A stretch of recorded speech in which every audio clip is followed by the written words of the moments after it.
Poducer. You know what people like? Authenticness. Oh, I'm. You great. know what I mean? This is as authentic as you could get in Chicago in my eyes. I've got true street and mainstream political and judicial system tendencies. Oh man. Hell yeah. But we'll keep it G. We'll keep it G. We'll dabble in the PG-13R, whatever. We'll go however you want. I'll take you on a journey. This is the Ronin Productions journey set. Hell yeah. Mace, how are we looking on everything? We're going, baby. Good to go. Okay, cool. Well, welcome to the podcast. This is episode, I have no idea, but it's the Ronin episode, and we are very excited to be here. 69 part 4 or something. Yeah, I don't know how we're doing. As long as I'm part of the 69, I'm okay. Yeah, dude, we gotta just like never leave episode 69. Just make it part like 20. Like it just we just only stay on that. That's gold. That's gold. But brother, thank you for coming through. If you could just give yourself a minor introduction, that'd be fantastic. So everyone on social media knows me as Luke Main. My name is Stephen Click. Surprise. You got me. Yeah, so I got the nickname Munchie right around when I was 16, marijuana story. I was eating a burrito. My ex-girlfriend called me Munchie, always stuck, and then I just kind of ran with it and loved cooking my whole life, so just always liked the word Munchie. And my real name, you always had to say Stephen Click, and I'm like, man, that is so abrasive. And I'm like, how do I change that? And I'm like, Munchie. And then but when I finally came to light about my real name, when I started doing Ronin and Prysm and Rogue Stop, I had to use my real name. And then I dropped my email, and there was a whole on artist spotlight picture and everything, and everyone was like, who's Steven?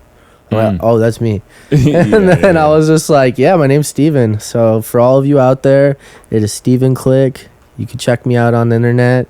You can't find anything. Hell yeah. Well, welcome, Steven. We're going to talk about a lot today, Mace. I just want to check, am I in focus? Are we both in focus? I don't know. I just sometimes the camera gets wacky. All right, we'll edit that out. Anyway, what we normally do is we start out with a little fun icebreaker question, and that is, what was your first concert? Wow. You can think about it, because there's levels almost. It's like some people are like, oh, I went to church, and that was like a kind of a concert. You want to know something crazy? I grew up religious. My first best friend, his name was Bobby Basil. God bless his family. You got Maggie Basil. You got Bob Basil. You got Brianna and Lexi. I used to go to church all the time. I would love to skateboard. They saw I was a troubled little kid. So skateboarding was troubling. No. Yeah, so they take me out on the camp retreats. They taught me, a little bit more to the family side of things. Try to give me a little pep to my step. And I went to see, oh man, who was it? Chevelle. I saw Chevelle. And that was the first time I heard drums live. And at the time, the speakers, I had no idea what was good sound or bad sound. So I was just like, this is insane. I was like, this is beautiful. I got into metal and alternative music. I was going to Warped Tour all the time. I know everyone misses those days where you'd blow the condom up and you would just throw it into the crowd like, boop. So I grew up, just on just heavy metal, alternative. Of course, I've always had rap dear in my heart. I love freestyling, love rapping. It's just a good way to express yourself and just get out some self-esteem, And from there, I remember I started going to raves in Chicago. And this was thrown by Joe Scalaba, Adonis, who else? We have Eric Gomez, we have Carrie, Mel Hammond. Man, it goes back, man. There was El Cartel, Source, Infrared. We had the So Icy Boys with TZ and all those guys at the 3040. And we would go to the most ghetto places in Cicero and like all over the city, and you would see these kids lined up around the wall with candy on, and it was so confusing to the locals because like in the areas it's predominantly gang members. So, you know, it wouldn't mix and match until they walked in, and now we have full-on, like, street guys with candy kids. And the mix was just something unbelievable and hilarious, with a lot of recreational drugs, of course. But it was a great time in my life, man. I could say that I was happy.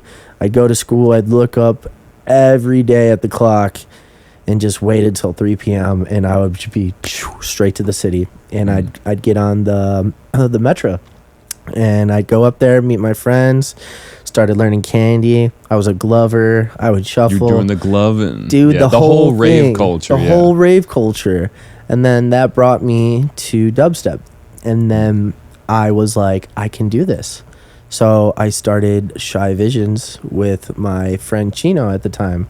And we threw our first, you know, legal party. Not in a warehouse, all ticketed licensing, PPA licensing, everything was legal. What's PPA? Just to I think it's for you to sell tickets legally. I don't know the correct term. I know that's what it's called. I don't want to look stupid here. Anyway. Yeah. PPA. But PPA, you know. PPA announcement.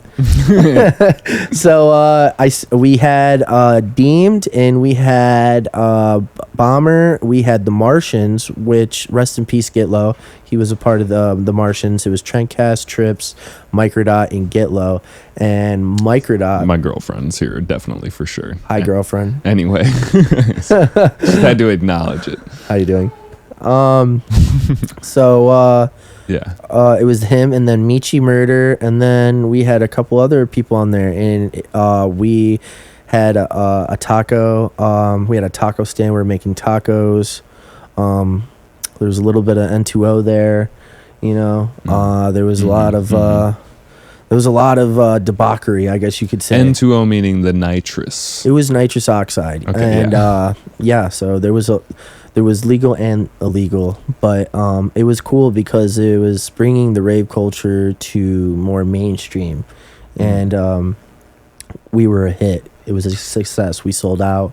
Really? It was overpacked. It was this little taco spot, and I don't want to say the address. Hopefully it's still not being used, or if it is, I don't want to, you know, put them out there like that. But we would, you know, they had a little half pipe. You could skate. There was a back area where we did the food and the tacos, the N2O in the corner with the balloon muggles, I call them. And then on the inside was just this dark layer of rhythm. And this is when it was hitting, like, I'd say like the golden years of rhythm would be 2014 to 2017. That's when like the sound was progressing. Subfiltronic, he was using Reason with Maelstrom, creating sounds people never heard before. People were leaving Fruity Loops to go into Ableton. You know, they were using Massive and then going into Serum, and it was just like the pinnacle of changing the genre that people would so often listen to in Chicago, which is, you know, house music, trance, tech house. We have techno, you know, and then it was a cool thing to be a part of the start of something that I didn't think would blossom into this. When I threw that party, I thought it was a one and done. Really? And then from there, I went to Farm Fest. I'll never forget this. My friend AJ Miles, he lives out in Philly. Shout out AJ for this. But shout out AJ. We saw Youngsta and Hatcha and the Whittler. And when I got there, it was called Hennessey Sound Design. And at the time, I called myself a Henny boy because I love drinking Hennessy. And I'm like, oh, you got me. Anything is possible. Anything is possible. I should have brought the hat because, you know, shout out Snakeblood. He had the shirt. Yeah. But we were there, and I shit you not, I was about a football field away, and I heard the sound system go on, and I was just like I'm talking my jaw, if it could touch the floor, it would have.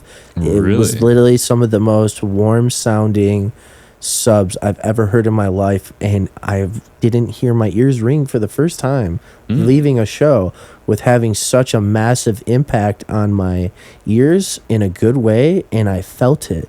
The way the sound just made you feel, I was like, I have to go meet these guys. I eventually got a hold of Sean Hennessey and Bob. Bob's like a father figure to me. Great guy, man. He's put a lot of trust in me through the years, and I'm just glad that I'm still here and I could call him that father figure. And he drove from Massachusetts, right? Brought this monster sound system to Patio Theater. And at the time, I was booking through the father that was running the venue and not the son that's currently doing it. And he was like, hey, the Elderman doesn't want, like, you know, a rave here. So I had to put all of the live painters on the front of the flyer and kind of twist it to where it was an art show with live music. Oh. Now, when I'm telling you they turned on this sound system, I almost shit my pants. Really? It was way too much sound for this place, and I was like, what the fuck is going on? And then I remember watching everyone leave just like dazzled, like what? And I was just like, I need it. So I went back to my house, you know, and I have my best friend Jeff. You know, I had a vision, and I talked to him. I was like, hey Jeff, I'm gonna need a little bit of help on the money on this side.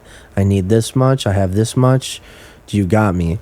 He's like, do you believe 100% this is gonna be something that is gonna benefit your future? And I gave him the look. I was like, Jeff, this could be the next thing. Yeah. And lo and behold, man, we got 4 subs, and we got 2 V-horns and 2 Manta Ray 90s. We didn't know how to pack it in the truck. We didn't know how to do anything.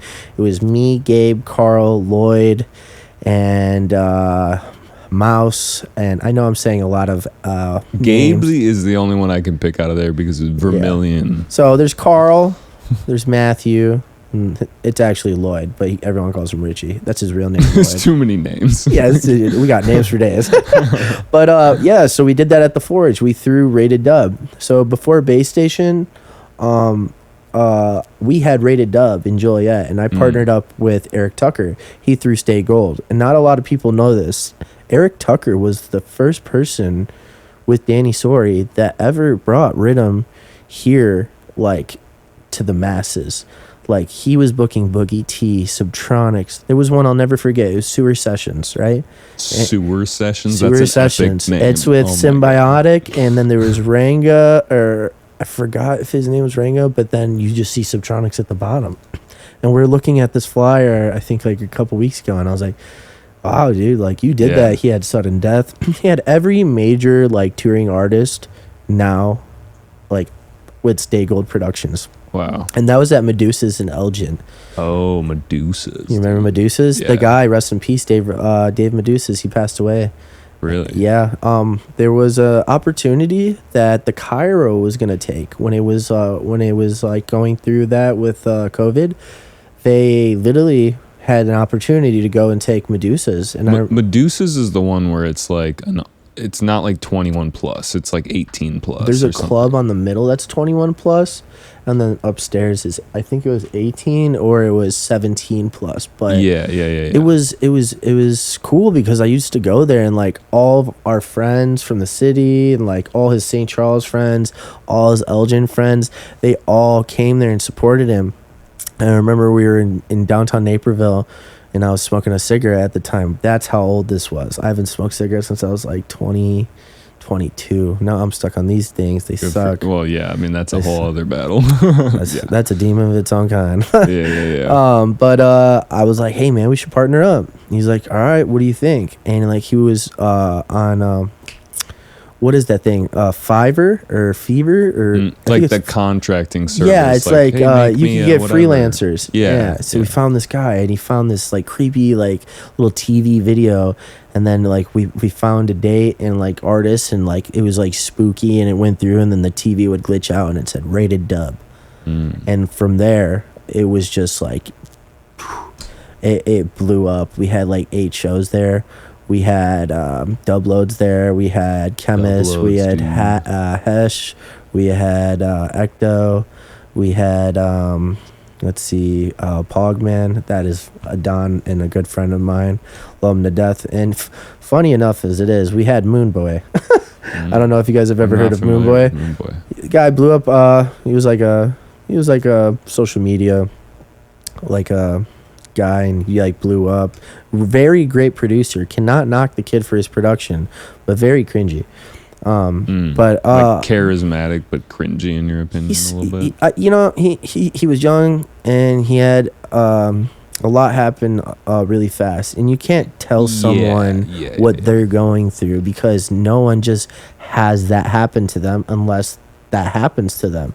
So it's like, in a way, I feel like a lot of people in our society nowadays is very quick to judge. And that is one thing I grew up in the rave scene trusting the most, is being able to be open and free about my life and just like other things, instead of now it's like everyone's clicked up, or everyone's got like a group of kids they don't like, or there's just something negative being said 24/7. And the music I grew up loving that brought me into this music industry, that plur. You know that they copyrighted that now? Really? That's too bad. How you gonna? I mean, that's a lot of people you got to take to court. Yeah, dude, that's a lot of people. Who copywrote it? I think Insomniac did. Interesting. Well, I mean, that's a whole rabbit hole, but I kind of want to go back just so we can like get a clear picture of Ronin, the production company that you own. Are you I am the owner. The owner, yes. I am the owner of Ronin Productions. Tucker kind of took a step away from Stay Gold Productions. Funny thing is, Ronin started off as a talent agency, because I owned Shine Visions with my friend Chino at the time. And I was like, I really love what we're doing, but we're going backwards instead of up to legitimate. And I was like, there's no way I put Jeff's money and my money into this and we're not going to take advantage of it. So I kind of, split, and I started Ronin, and then I brought Tucker on, and then Tucker just, over exceeded my, expectations as I knew. And he was with me for a couple years, and I told him, I was like, come out and move to the city, man. And this just goes to show you, like, anything is possible. Like, we were living in not so good places in the city, and he first moved in and he was living on my beanbag sack, but it was like one of those huge love sacks. And then we lived in our own houses for 2 to 3 years separately, and then I finally moved in with him in Hyde Park, and we've been living together for 3 years. But he has 50% of the company now with me. He's like my legitimate partner. Yeah. And I wanted to do a lot of things with this company, and I did. And it's crazy because we started a community with just speakers, and it's crazy. You could take anything in this world and create a community, and we took speakers and we made it a community, and we marketed it so perfect because I love Japanese culture. I was gonna ask, let's describe what a Ronin is, because I looked it up before, because I definitely knew the term. Yes. And it's like someone who's like a samurai, right? But I'll let you explain it. Okay, so a Ronin is a samurai that lost its master. In my eyes, I looked at it and I did a lot of deep thinking, as a kid, because I spent some time away, because of my own issues. But while I was away, I self-reflected a lot, and I found out what was special to me. And I was always intrigued by Japanese culture, the food, the loyalty, the respect, the honor, just like the old ways. And I was a bastard child, I was not good to my family, the ones that mattered. And I was a bastard child. So I was like, I lost my master. I was a Ronin. And a Ronin is just a wandering samurai that lost his master. So what did I want to do? I wanted to take all these kids that had no future in their eyes. This is the best part. and give them a family. And that's what Ronin started off as, is we were a family and we had your back. And it turned into such a beautiful thing. We all came together every weekend and we came out to these shows and we showed people what we were about. But the thing is I knew I wasn't a sound engineer. I knew I wasn't a talent buyer to my fullest extent. I knew I wasn't a stagehand to my fullest extent. So I knew in my head, I was like, I have to hire the correct people. So that is how I found Gabe, which is Vermilion, and I brought him on. He was my first engineer. And from there, we started filling in the positions that seemed fit for everyone. And right now on Ronin, we have Gabriel Perez, we have Christian Rendez, and he is, they're both my A1s. We have Sparky, and he is my electrician. And perfect name, yeah. Right? A little mad scientist. And then Matt Autry, Snake Blood. Yeah. And then that's the boy. He's our A2. And then we got Alex Ramirez. We have Tyler Fisk. And we have Donnie. And those are our stagehands. And we are currently growing right now. And we took the country by storm, man. In 2019 was the pinnacle of Ronin Productions for me. At this time, I was on fire. And when I mean I was on fire, it was like fucking Blitz. Like Blitz the League. Like I hit 3 free throws. Or that's not Blitz the League. Which one was it? Like the football Blitz? The Blitz the League is that. But what's the one with Nintendo 64 and it's basketball? And if you hit three threes, you go on fire. Like NBA Street? No, it was before that. It's like NBA.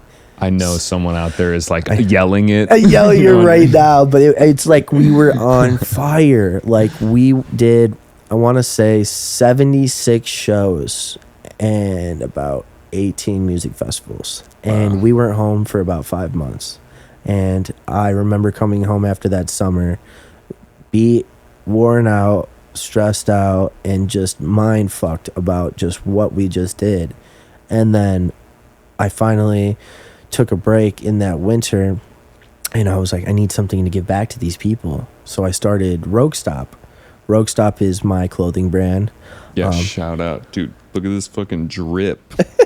This is my insane. man is dripping. Dude, are you kidding me? I'd show you the back. We'll do that later or something. Yeah, so this is a prototype right here. This is what Why Not.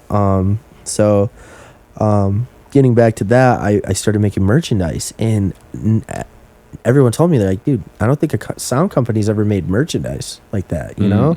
Like, yeah, I know there's t-shirts and stuff, but like jerseys, going the full spectrum of it. Like we've made Kadamas, we've made like Pooh Shiesty masks. They're called the Shiesties.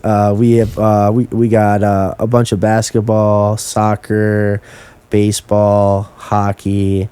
We have t-shirts, stickers, we have flags, and we just started going crazy on the merchandise. And then it blew up, man. I'm telling you, like if COVID never happened, I wonder where I would be right now. Because if you're that on fire, only a world epidemic can put out that fire. You know? Yeah. So it was probably one of the most depressing things in my life, because everything was live. Like, you know, you everything, can't do that. About 80% of the music industry went under, because a lot of those bigger guys, they take loans out, they get a lot of equipment, they know they have like 10 festivals they're about to do, and then they're going to get all that money back and reinvest and buy more, become a monopoly. But going and doing all of that and then coming back home and just dead silence, nothing. You can't even go touch your babies without like a cop telling you to go home, and just like, yeah, there was literally like a curfew at one point. Bro, you couldn't do nothing. You couldn't do nothing. At first I was excited. I'm like, oh my God, I could play every video game in the world. Sure, yeah. I think everyone thought that. I was like, I will never leave my house. This is great. But after 2 weeks, you're like, I'm freaking out, you know? And that's when they made all those festivals with live streams and stuff. But that was like probably one of the most depressing times in my life, because it was like, you got 13 guys, you know? At the time it was 13 guys. and they all depend on you for financial support and freedom. And a lot of those guys that were good guys lost a lot more than me. So it's just like, if anyone ever suffered from anything from COVID, with loss of family, loss of job, loss of anything, don't give up on yourself. Don't give up on yourself ever. I'm just a delinquent that came from the streets and was a bastard child and turned something that was nothing into something, potentially. And, I was always a fighter, always a warrior, and that came from my mother. Honestly, if it wasn't for my mother, Georgia Pelletieri, I would not be here today. If it wasn't for both my abuelitas and my little sister and my stepfather, I probably wouldn't be here today.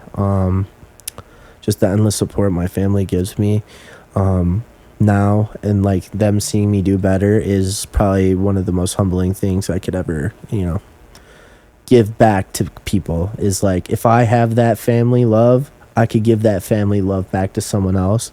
So it was a crucial time in our lives, man. And it took, what was it, 3 years until we could probably do stuff again. They had those like, I don't even think it's fully back. No, we are in recession. Like, we are in the fucking recession. Yeah. So ticket, dude, there's festivals failing, there's shows I know. failing. I was just talking to my buddy about this, that it's like, people just are pulling the ripcord on things that looked like good events, and then it's just they're too far in the hole to really run the show. Well, think about it. It's like when we got back, everyone brought pre-sales, and then they would cancel these shows, and then they wouldn't honor these tickets, or they'd be like, "We got you next year." Like, what the fuck do I want a ticket next year for? Yeah, no, for sure, yeah. Yeah, and it sucks, dude. It sucks. It's like, and now there's no trust. There's no trust. So everything's a walk up, or everything's last minute, or everyone's scrambling, and like being in the, we're a metropolitan city now, right? Meaning that it's like so big. Yeah, like New York's a metropolitan city. And now is Chicago a metropolitan city yet? I heard the word megalopolis a while ago, and I think that's fucking sick, dude. That's it's just huge. That's like Megatron just saying like Autobots roll out. yeah. But the city transforms into a fucking robot or some shit. Big Hennessey system. Oh, sorry, HSD, or that's a fee. Yeah, that's the motto now. Sorry, Ben. I wanna just go back real quick to like you were talking about the Ronins and like the guys in your family, and you're almost and being a warrior. I feel like you're weaponizing your family with not like katanas, but like speaker systems and shit. We go out there, and it's like We Will Rock You is playing. I shit you not. We would bring little JBL speakers, and I'd play classical music like Lowrider or Down Below by Roddy Ricch, or I'd play like old songs like We Will Rock You, and I shit you not, it was just the most empowering thing. Like, we're just bringing these speakers out, and people are like looking at us like, what is that purple speaker? What is that orange speaker? And we're like, we're here to fuck your face, and it's just like, it was new, and it was beautiful every time, because we could do so many different configurations, and my guys learned from some of the best in the game. At the time, before Sheamus had his downfall, he was a great guy to me my whole life, man. He, whatever he did on the side, I don't agree with, but can I deny the man that he is not an intelligent? This was one of your crew members. He was a worker for HSD, and HSD. The Hennessey. Just so people know, Hennessey back system. in the day, it was Hennessey Sound Design. They rebranded. Sean went and did Intent Audio. Bob stayed with Hennessey, but he rebranded to HSD. And this is primarily the speaker systems that you guys like run. Yes, like these are the guys. Yeah. These are the guys. So I have my manager, Benjamin Peters. He's been with me my whole life. So he lived in Colorado, and now he's like on the front lines as the director of sales, and he's out there in Massachusetts with Bob. And Sheamus, I moved him from his hometown in Massachusetts. Now imagine getting a 40-year-old man, he's not 40, but I just like to bust his balls. But bringing him to Chicago, showing him our lifestyle, and then like him teaching my guys, and just watching us grow into like, you know, a real company. And we learned from Seamus, and then I got to meet Bill Weird, and this is probably one of the most like pinnacle moments of my career, is that I got to do sound with this guy, and I'm like, who is Bill Weird? Everyone's talking about him. We did one vibration. We did the largest rig known to date for the deployment.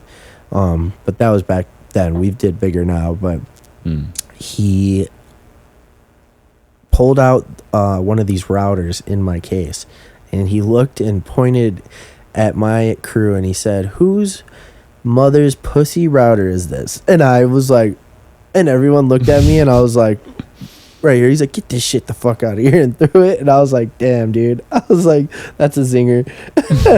Router, like, we're not thinking about like a Wi-Fi router. Like, this is something where you plug shit into. It's a Wi-Fi router. Oh, it is a Wi-Fi router. Yeah, but it's for you to connect Harmonia and your smart mic, I believe.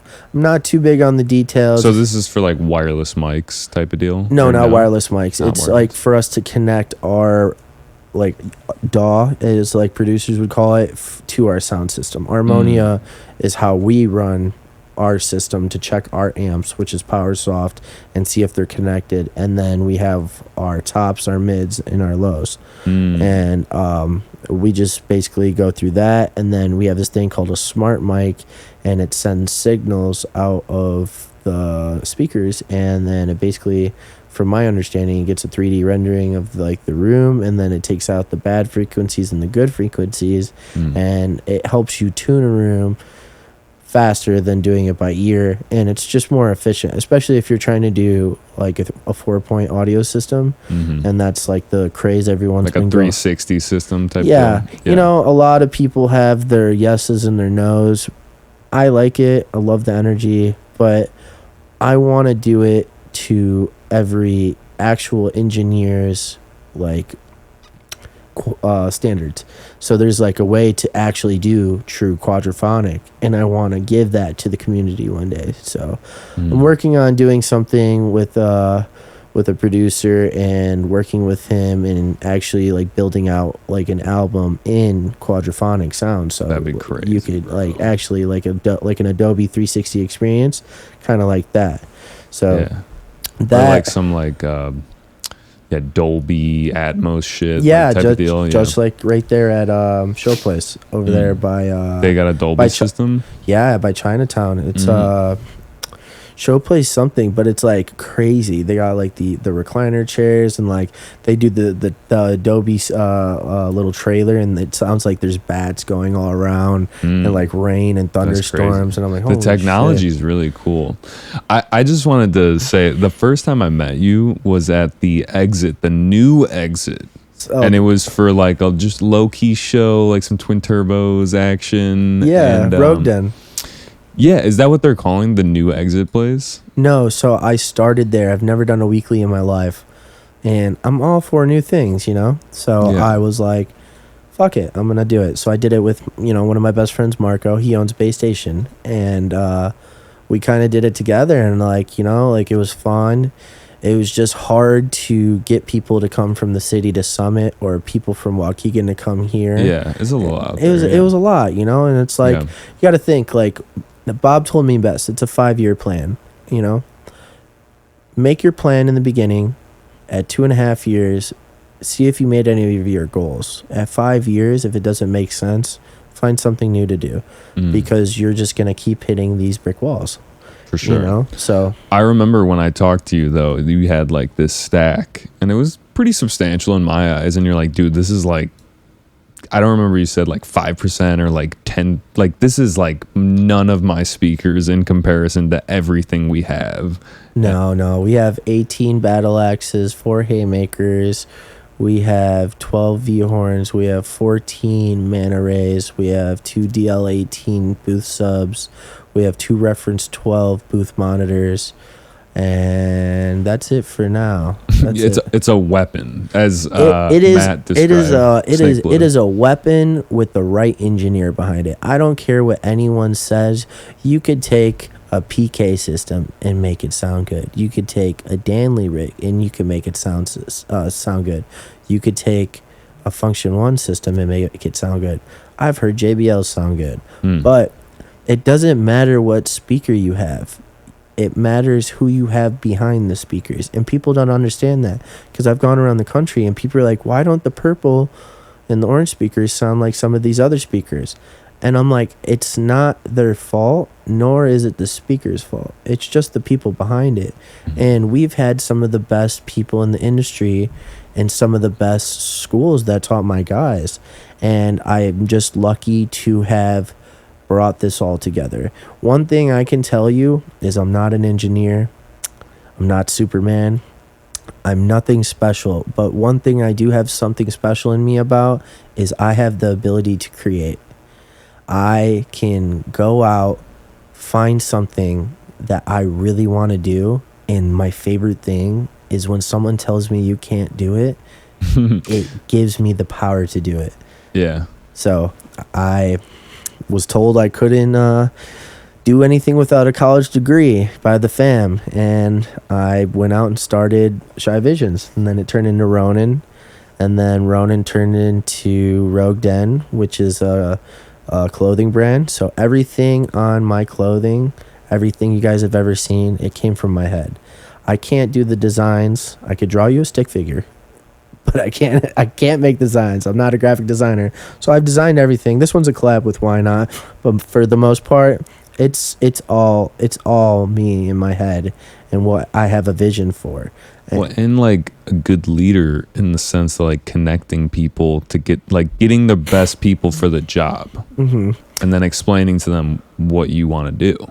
See, that's the hard part. You can't take someone with that knowledge and tell them what to do. Now, there's two things in this world. There's a leader and there's a boss. In the beginning, I was a boss. If we're all correct. Wait, what is the difference? Yeah, this is a good little clippable moment potentially, but I definitely want to hear what you have to say about it, because okay, so my mom always told me, would you rather have 4 quarters or 100 pennies? And I was like, I don't get it. She's like, what's more valuable in your pocket? I'm like, 4 quarters. Say quarters, yeah. I was like, there's less and it equals more. Yeah. She's like, would you rather have 100 friends or 4 friends? I'm like, well, at the time, 100 friends. and then she was like, now would you rather have 4 workers or 100 workers of the same values? And I was like, I'd rather have the 4 quarters in value of workers. And she's like, okay, so are you a boss or are you a leader? And I was like, wow. And then my friend Colton, he has this board up at his house and said the same thing, and I really vibed with it. And it had 10 things a leader does and 10 things that a boss does. A boss will tell you what to do.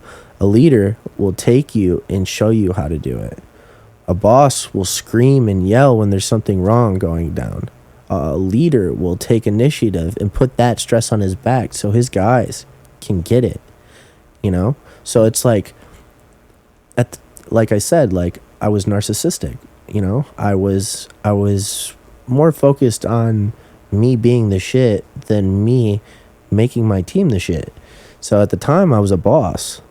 Now I feel like I've molded into a good leader, but it took a lot of people giving me peep on game, whether they're higher up in the music industry or whether they worked for me or whether it was someone on the street.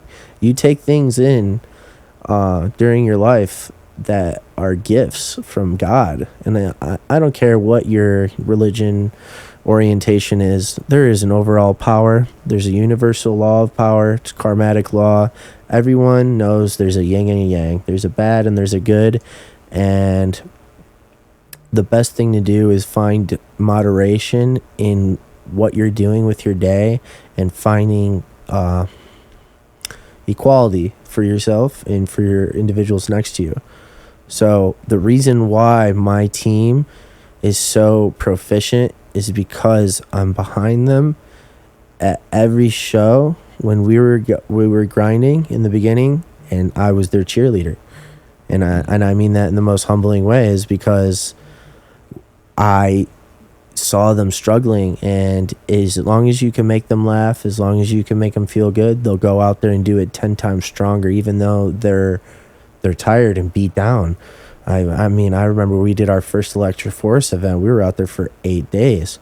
Yeah. Like I remember David, Agent O, was talking about it, and he was like, this is like an event. Bro, we were in the fucking field. If I could tell you one place that just does have the most like crazy weather patterns, like it was shine, it was rain, it was storm, it was wind. If it wasn't something, it was mud.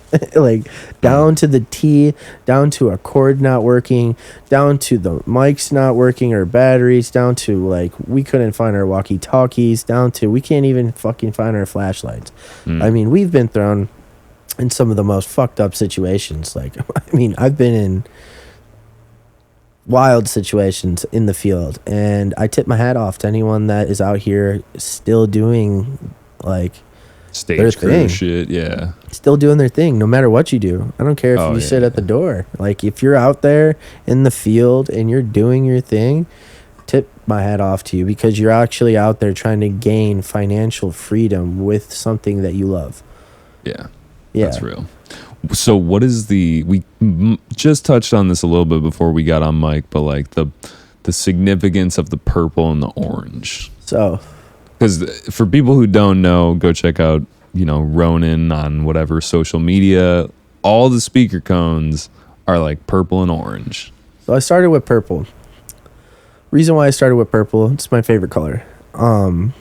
And I remember calling Bob. I was like, can I paint the speakers? And I think there was one guy before me that painted a speaker, and that was the Unified Mountain crew, Mountain Sounds, and they painted theirs green, and they called it the Green Dragon. And I was like, that's so badass. You guys fucking named it. It's like your pet now. Like, holy shit. Yeah. And we named ours the Purple Beast, and I just ran with it, and then it was just like every little thing became a marketing scheme. Like, I was like, oh my God, we could turn purple into our merchandise where everything's got to be purple.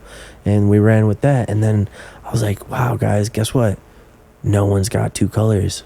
What color do we bring? Everyone's going through all the colors. And then I low-key didn't say shit. And I was like, I'm painting it orange. And they're like, what? And I'm like, think about it, plasma colors. I can't do green and purple, which would match. So I did orange. That'd be like Joker status. Yeah. So like we did orange. And plasma colors? Like, so like when I used to throw lights, plasma colors were orange, purple, and green. So it's they were just called plasma colors. I don't know why, but that's what it was. But I dropped that. Then now I'm doing the purple and orange. So now I have an extra color to make merchandise. So now essentially we could do different configurations. Do you want the orange rig, the orange crusher, or do you want the purple beast? And now we have packages that we could give people, and it's just such a perfect marketing scheme. It's like, I could go and give you this cold outreach of my equipment schedule list, but why wouldn't I brand it around Japanese culture and different names and colors? And it's just like it's like fun. You got to keep it fun, you got to keep it fun, but it's all about marketing. If you are the best artist in the world, but you can't market yourself in this world, or you have no social presence, which is sad, you're not shit. And if you're a speaker company, you're definitely not shit. We get paid less. We work hard as shit, and like, you don't get your value some of these some of these shows. I had a mainstream festival hit me up. They wanted me to do 8 days. I won't say their name, just out of decency, but they told me $1,500 for a stage, for a whole fucking stage for 8 days. Damn, that's a long fest. And I was like, it's like too long already. I was like, so you're telling me we're probably gonna have to divide 15 by 8 and split that between 10 people per day and work 12-hour shifts. I'm like, you guys are high as fuck. I was like, there's no way. But yeah, and then it just it evolved into something I never thought it could, man, honestly. And if it wasn't for like all my fans and all my family members and my friends' family members and the artists that we worked with and just like all the little things that added up, it's a small world.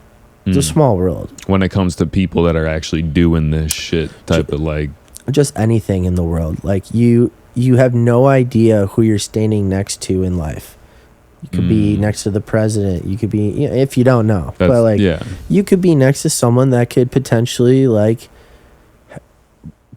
you know, expand your business or expand your mental capacity or expand you into whatever. Like you have no idea. So I never gave anyone the doubt that they couldn't, you know, provide something for me. Everyone has something they could provide, but what is it? You know, and then, you know, we hit 5 years and I was like, man, we're doing good. I like it, but I'm not happy anymore. So I wasn't happy the past year. I'm not going to lie. When a lot of new sound systems came in, we just got back to the recession that we're still in. Right. And, I lost my love. Because I used to get out there in the dirt. I used to go with my guys, be with them 24/7. But I was born with a skin disease. It's an autoimmune disease. It's called HS. I don't know how to say it, and I don't want to try to say it. I will right now for you guys, but it's hydrodetus superlativa. But it's why I got all these scars all over my face and all over my body. Basically, my body doesn't know how to release toxins. And it creates lesions and scars all over my body, and then it'll eventually like lead to skin cancer. So they told me I'm at like stage 4 with how everything looks with my body. So it was like, okay, now you're gonna take my job that I love going out there in with my boys in the dirt, and I had to, being in the sun. Sweating, not being able to shower, hygiene, just not being able to eat healthy. And I was sorry to hear that, man. It's a pain in the you know ass. what, we all die, but what you do here on earth while you're here is all that matters. If I die tomorrow, I'm impacted a lot of people's lives, and I'm happy. I'm happy. Good, and that's good you feel like that. Yeah, one day I will die. One day we will all die. One day we will all be gone. But what matters is what you did here on this earth. So that's why I try and wake up and not be narcissistic. Not wake up and be sad. Not wake up and be mad at my current life situation. You know, the root of all evil is the dollar bill. Like, we all chase this printed money that has no significant value. And we're all over here scrambling just for this dollar bill. And I am a big person on that. Was my mentality. I had to make a dollar. I had to hustle. I had to do something. I was always on to the next. And I will tell you guys, it's not worth it.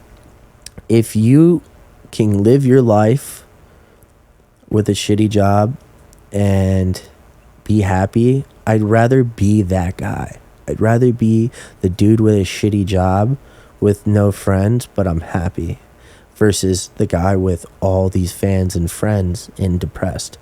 Robin Williams, one of the most funniest guys ever, depressed. Anthony Bourdain, one of the most amazing people, one of my favorite people I looked up to growing up. That.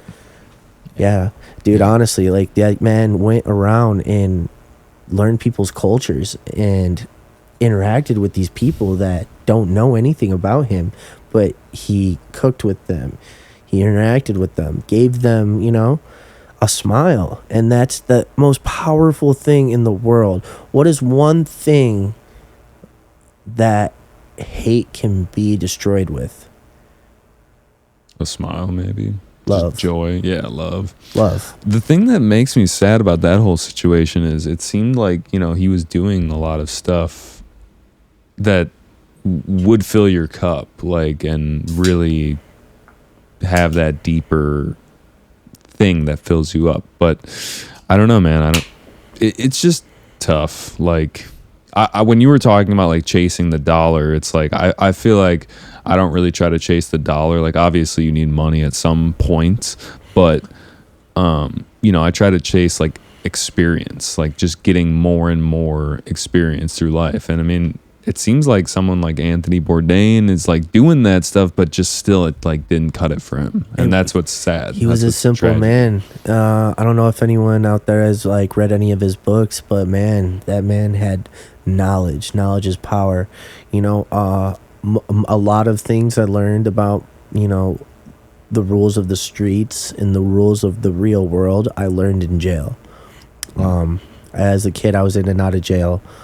I was being stupid, but I learned some of the most important things in my life with people that will never see the daylight ever again. And you know, it really shows, you know, where you could be if you really wanted to be there. And but why I say really want to be there is, don't portray this fake alias like how I did.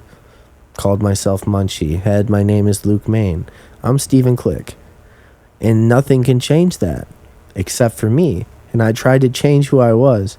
And I can't change who I am. The thing I had to realize is what makes me happy. And it's interactions with people like your guys' selves. It's smiles that I get from people when I go out and do what I do. My family, the little time I get to spend with them, and anything that is just like a positive interaction in your life. Like, I'm a nerd. I play fucking Diablo 4 every night. Dude, I heard it's good. Dog. I played Diablo 2 a lot, yeah. Dog. Dog, dude. Yeah. That's dope, man. Yeah, video games are fun. I get sucked in. Bro, I'm a nerd, dude. I got every gaming system. I love anime. I honestly, like, when I meet women and they come to my house, they're looking at me like Mr. Ronin, this cool guy. They come over, complete turn off. And I'm like, this is my gaming rig. Yeah. This is what you wanted, baby. Nah, the real ones would be like, that's hot. There is a couple real ones, and then, you know, nerds never win, dude. Only in video games. I'd rather be that way. I'd rather be that way. That's why I bought 2 cats. Mace, I just wanted to ask you, did you have any questions or anything that you wanted to chime in here? I know we've been going for a sec. I'm also going to look, I got a couple notes about Ronin, and then we will, you know, percolate to the other topics as well. Yeah. I mean, man, like, I just find this whole starting your own project, starting your own business, and following the passion just so inspiring. And I just kind of want to hear a little bit more about, like, I don't know, like, you had to have taken some risks in doing that, and obviously it kind of came together for you in such a spiritual kind of moment. And I mean, was there kind of ever like this pull for you that just like, you're like, oh my God, this is my direction? Or did you just kind of start doing stuff and it just made sense? I mean, it'll never make sense, man. Yeah. It'll never make sense until you make it make sense. And I know that sucks for a lot of people listening to this, and maybe yourself, but I'm never sure that I'm going to go out today and it's going to make sense. And that's something that every human being deals with. Like, do you go to your job one day and you're just like, damn, what am I doing? And you're like where is this taking me? I get that every day, because you are a self-employed business in the middle of a recession. Like, I mean, for the first 3 years, it was all, you know, suns and daisies, right? But and then once like real life stuff hit, it's like, okay, now we got taxes, now we got bills, now we got guys that we need to feed. Does this make sense? And having that on my back is probably one of the most pressure, anxiety ridden things of my life. Is I cry sometimes at night. I'm a man, I could say that. I cry because I don't think that these guys who work for me deserve me, because they're better. I feel like they are better than me because they give me their all, they're compassionate and they're understanding, but I never deserved that for all the shit I did in my past. But in a sense, I can't live without them. They can't live without me. That's just the narcissistic mindset. It's like, no, it's like you got to get up every fucking day. You have to get up, you have to shower, you have to find hobbies that are positive. You have to go work out, eat healthy. You have to maintain. And the biggest thing with that is maintenance. Think about it. If you don't maintain your car, you don't maintain your house. Dude, my car. I get it. You don't maintain, things will go to waste. And it was the hardest thing for me to do is maintain this job and this I facade. think about that a lot, is maintaining, or just like the consistency of it. Like some days you wake up and you're just like, what if I just like blew it off today and just like did it? Dude, I have so many days like that, but you know, even if you have that leisure, it's like you could take that day and make it a productive day. So it's like you got to really go out there and push yourself to the limits every day. If you're successful for the past 5 years and you wake up and for a week you are not pushing yourself to your limits or to the end result, like to your limits every day, how are you going to break barriers? How are you going to be this staple? How are you going to become a classic? I want Ronin to become a classic.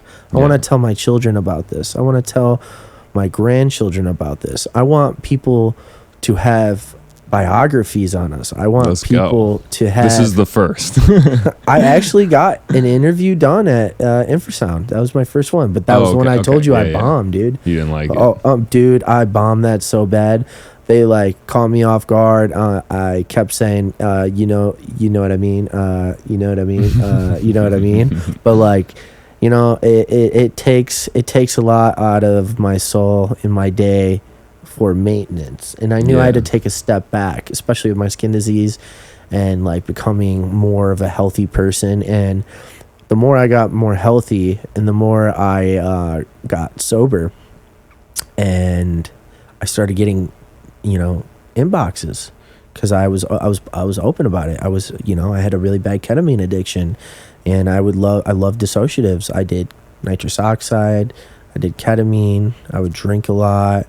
I was being stupid, you know. And when I was a child, I had a Xanax problem, which led to all the problems with, you know, the judicial systems. And I am on February 4th of this year, I was 2 years clean of ketamine. So February 4th of 2024, I'll be 3 years clean. Congrats, man. That's awesome. And then I'm 18 months clean on nitrous. I do love smoking weed, and I do like to drink tequila. Let's go. Yeah. But I get messages from kids all the time like, man, how'd you do it? And like, it's empowering, you know. It feels good because it's like my story might heal someone else's. Yeah. And that's my spark, is what you were trying to ask, is now I have a voice. I didn't have a voice growing up. That's real. Yeah. Wow. So, future Ronin, we were talking about this very slightly before we got on mic again. What is the future to continue, you know, keeping up with the trends and keeping up with it? So this is a tough one. I'm not gonna give details out. We spoke. You know. Yeah. Whatever you're comfortable with that. Yeah. We're saucing it up, you know. Yeah.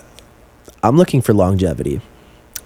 I'm not going to be the best speaker guy in the world. There's always going to be new technology and someone that's going to do it bigger and better than me. There's line arrays. I have a point source. I'm limited to what I can do. I did a lot with a point source sound system, I'll tell you that. I traveled this country. I've been to well over 39 states now. Really? Wow. And we almost went to Mexico, but we got scared because we didn't want the cartel to steal my speakers, because I would have been out there like a bandito trying to get my speakers back. But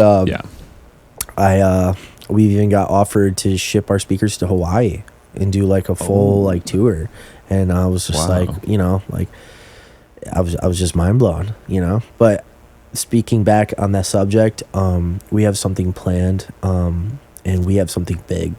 And it's going to change Chicago and how bass music is experienced. Everyone goes to these shows. either something is wrong or something's not perfect. I'm a perfectionist. I've been to shows for 15 to 16 years, and I have a vision just like I did with the merchandise and with Ronin, and I'm so excited about it now. And give it till 2024. I'm going to be giving out little hints here and there, but there's something big coming, and we are going to blow a lot of people's minds out the water. And when I mean blow them out the water, it means like you're never going to expect this, because my group didn't even expect this. When I brought it up to them, they're like, you're crazy. And Yeah. I was like, well, you guys called me crazy years ago too, but look at where we're at now. So it's a lot of work, and there's a lot that goes behind it, but we have taken a lot of steps into that direction of where we need to be. And I think by 2024, I can have a solidified answer, and I would love to come back and show you guys all this. Yeah. I I can't wait. I would love to show you guys this, and you guys are going to be the first ones to see it. When Hell yeah, dude. I would love to be there, man. Yes, sir. I just wanted to do a little, question if someone else shared this same specific love for like big ass, like amazing sound systems. Like if someone else was trying to get into like throwing shows, having a sound system, is there any, I don't know, some advice that you would give them? Something like to start with, like don't go too big, don't spend too much money here. Like Find balance. What I mean by balance is, are you ready to commit your life to what you're about to do? Because this is a lifestyle. This isn't a job. This you live, shit, eat, and breathe sound. And if you don't, this is not for you. Because those guys that go out and do that, they are warriors. Like I said, like when the Ronin goes out, you meet 47 Ronin. And have you guys seen that movie?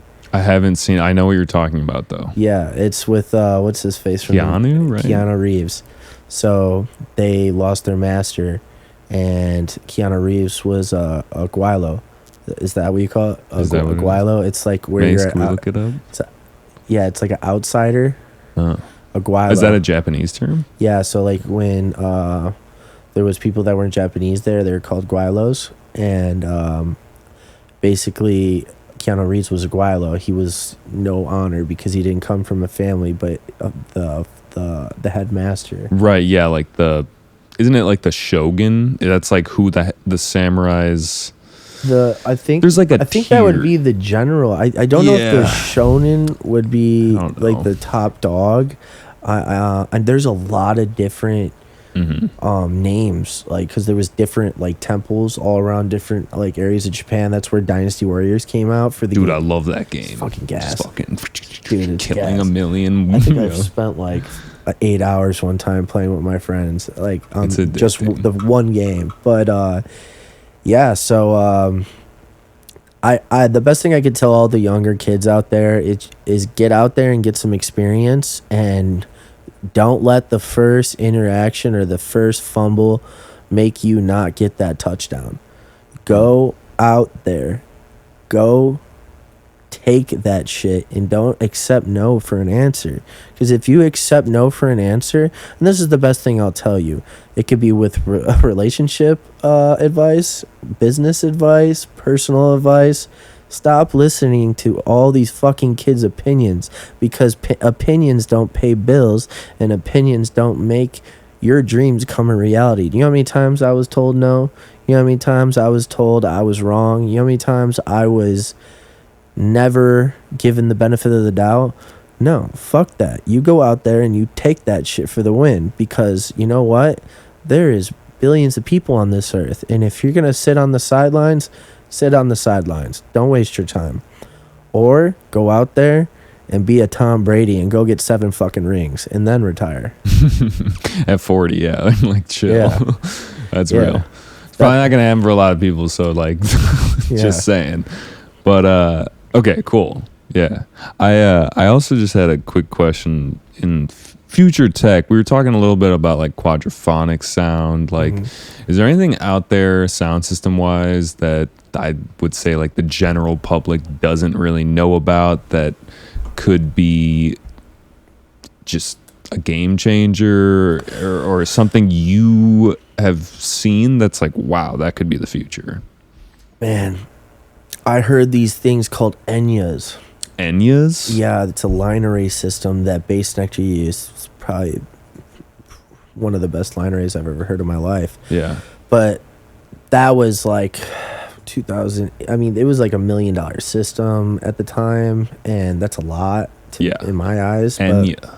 I mean, I love Enya. Enya is my mom's wedding song. I cried. Two can't stay. Dude, Enya is fire. I walked her down the aisle to that, and Kofresi made a Enya flip, and I remember going to see him. Oh my god, that's funny. I saw him at Chop Shop, and he played it, and I was lit, and I walked up there. I was like, "My mom played this at her wedding," and everyone was like, "Oh, sick!" Yeah. It was great. Amazing. So, like, those speaker systems, are they becoming like cheaper now, or I don't are they? think so. No, they're just crazy. They're making stuff like that. Like, there's just crazy stuff out there. Like, you got to think we got AI now, and like we got so much stuff out there, but it doesn't matter. Again, like you could have the Enyas, but who's behind it? Yeah, that's real. I just wanted to do like a hot take. Like, I guess we could do like a ranking of like, obviously Hennessey for you. That's your baby. You love that. But I was gonna say like, Function Ones, that's a name that gets thrown around a lot, where it's like, dude, they got functions at the function. It's like, dude, that's the shit. That was the first high fidelity sound system I ever heard. It was at Infrasound. Yeah. And I was like, wow, these are beautiful. It's crisp. It sounds so amazing. Yeah. And I was a big Function One fan for the longest time. I learned about a lot of their models. Shout out Sound System Cultures, shout out Sub Valley, shout out the Frosty Boys, all my homies still out there repping Function Ones, Lost Horizon. I've worked with a lot of function groups. And we've done hybrid rigs where we put our rigs together. Oh yeah, and like and we've done form the Megazord. Like, yeah, dude, that's crazy. We did one with Sound System Culture, and we did it in St. Louis. We did a 2-night run with Turnian Sound and a bunch of other artists. I think Brick Squash was on it, and KLO and Cursa. I forgot, but I know Turnian was on there, and those are the boys, dude. Jack, Andrew, and Eric. Those are some of our biggest supporters, and then Gary Caspa. That I think that was like Caspa, Gary, dude. Yeah, so he took a picture on my sound system at a Notion show, made his profile picture, and it was like, if you come to the States, this is the system to be on. And I'm so happy that he is finally coming back, because I miss my boy. Caspa, yeah, dude, that's a classic. That is one artist that I grew up listening to, and I was like, never meet your fucking idols. But that was one dude I met, and I was like, wow, like, you are a real person. Like, yeah, you are a great man.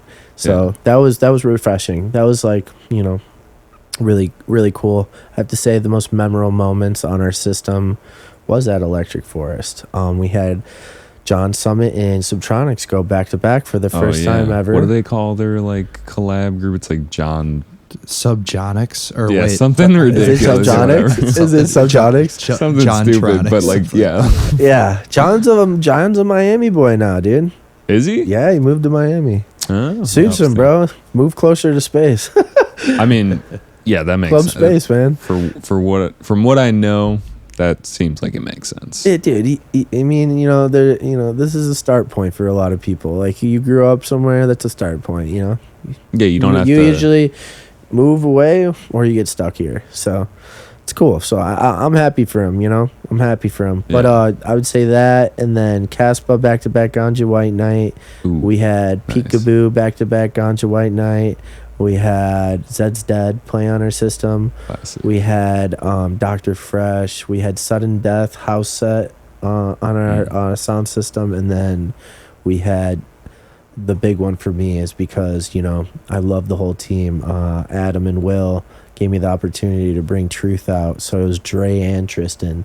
and he's from New Zealand, both of them, and like they were both there, and it was crazy because I really wanted to go, and I know I wanted to go, but in my head I was like, my boys deserve this, because like we didn't have a lot of credentials. We do all that out of our own pocket. Like shout out Web Life, shout out High Frequency Sound, shout out Evolve After, shout out all of our sponsors, everyone that was a part of the team.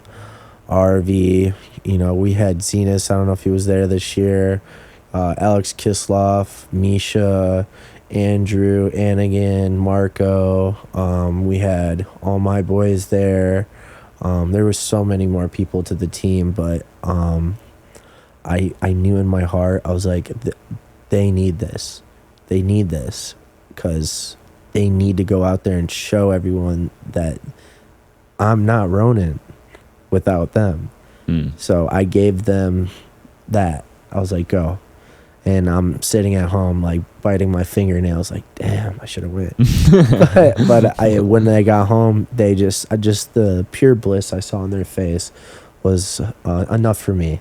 It was enough for me. And I was reading the group chats, and they're like, man, it sounded better than the Tripoli stage. They're like, why the fuck is that in GA?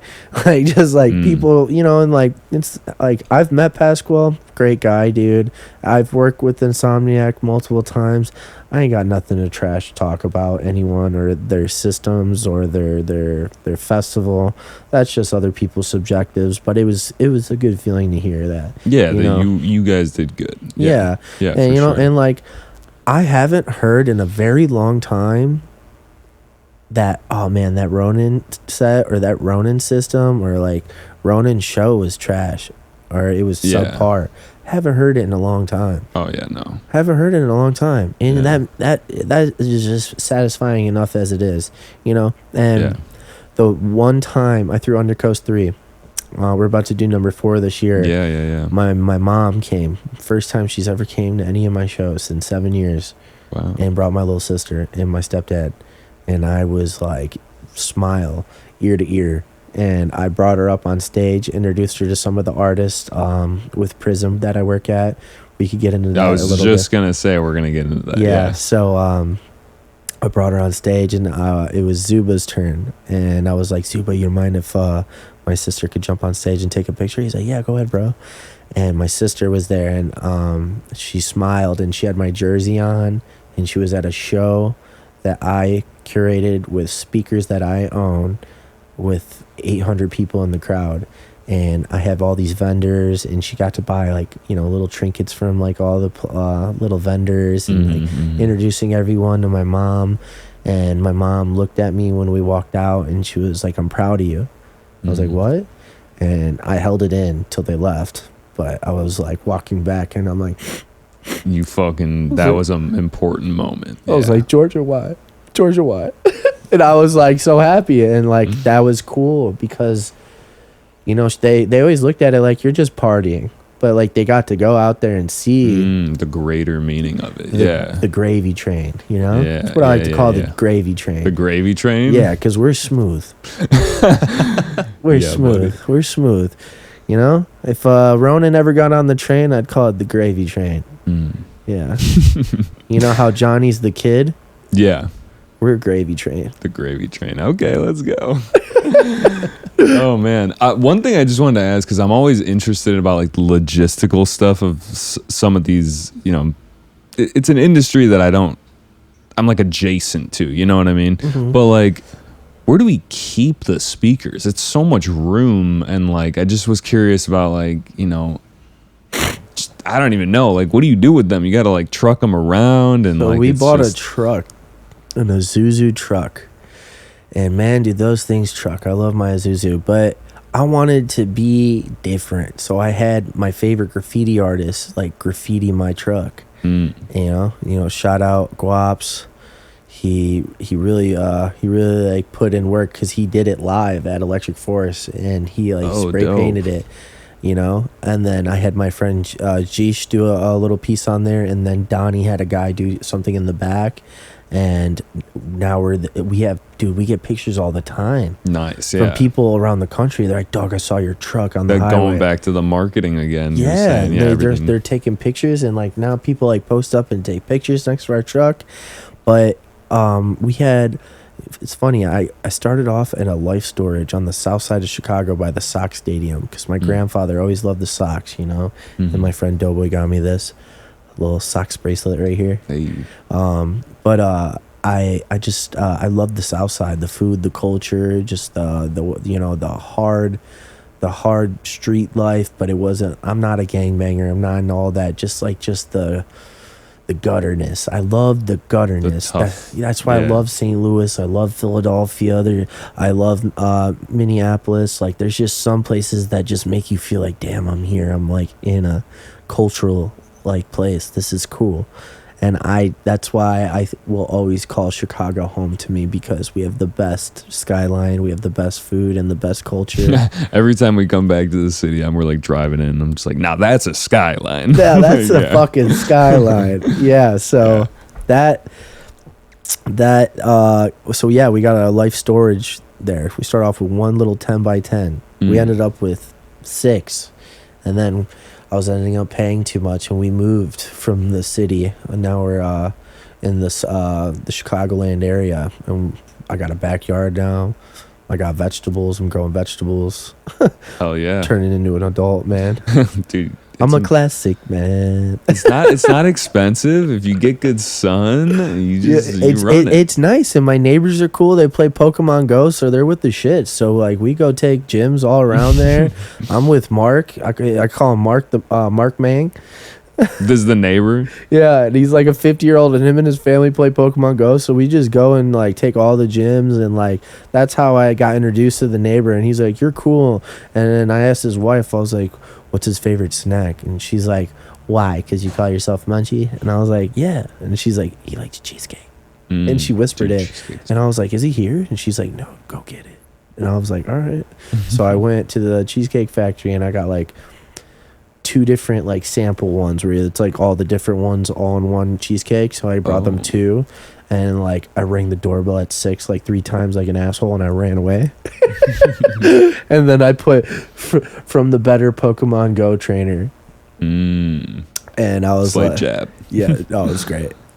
And then the next morning, he was like, he's like, "Hey, I got something for you." And I'm like, "What do you mean?" He's like, "For the best Pokemon Go trainer." And I was like, "Oh, shit, I'm sorry."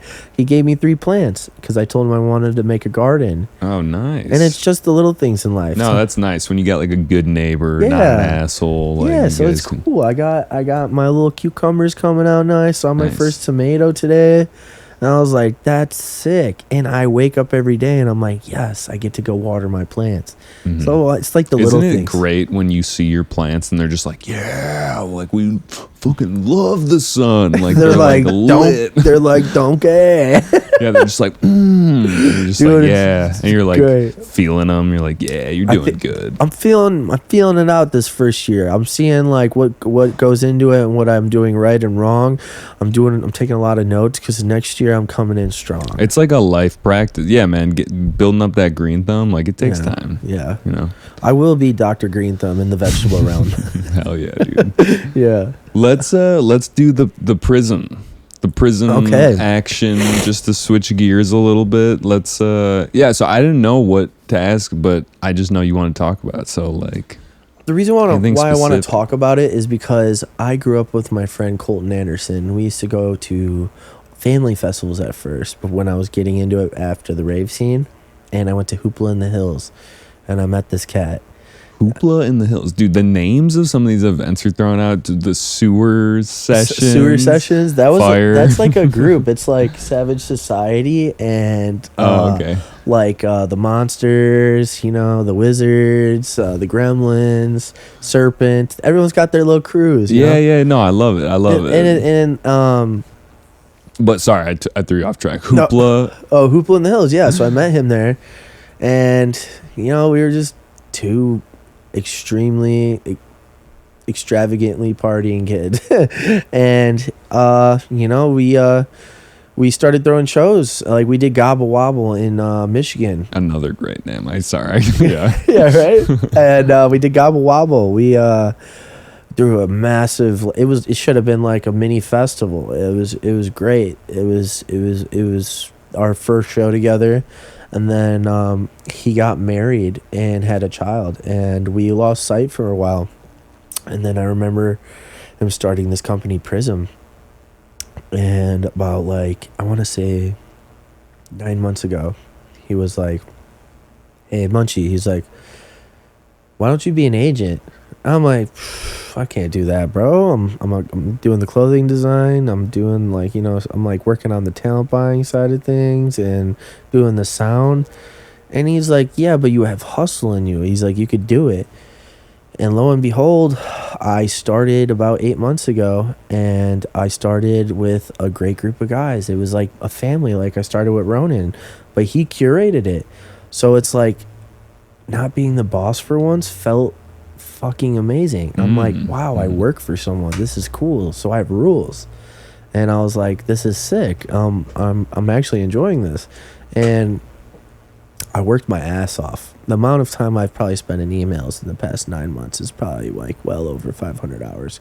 And they gave me encouragement. And I'm going to come back to the boss versus the leader. They didn't treat me like I had a boss. They treated me like I had a leader. And that was the coolest thing, because I was like, wow, this reminded me of Ronin. And I'm like, this could potentially go big.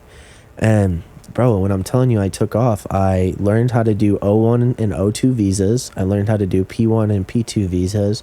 I learned how to work with lawyers, PR campaigns, playlisting, working with labels, A&Rs, managers, and like UTA, CAA, Chorus and Agency, Team Wasserman, Mind Warp, working with like Live Nation, AAG, like Insomniac, Top Dogs, Collective, Oris, and like in my first year right now, I'm sitting at 188,000 in bookings.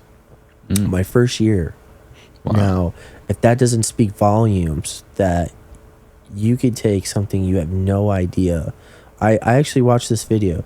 Did you know if you take 18 minutes out of your day and you learn something and you do it every day for 365 days, you are more knowledgeable than any person, like 80% of the people in the world with that you just learned, because you put 100 hours in that year on learning something. And I was like, okay, so if I do 18 minutes on emails a day, it'll work, right? No, you have to put in more. But it's cool because I, within 6 months, got hired into being a senior agent, and now I'm working with all these guys I provided sound for. A lot of the reason why I got to where I was with Prysm is because I did sound for these guys. I booked them for shows, and in my first year, I brought Jackknife from Australia, Subject 31 from Canada, and learned the whole process. I'm working with his manager Andreas and Alejandro. Great group of guys. I just met him. We just did the parking garage party and the smoke and mirror show. Yeah, the Jackknife one. I was gonna go to that show and then something came up, but anyway, it was awesome. It looked sick. Yeah, I met this guy and he's from another country, and I put him on tour with Ashton, and they've never met each other, and he came over.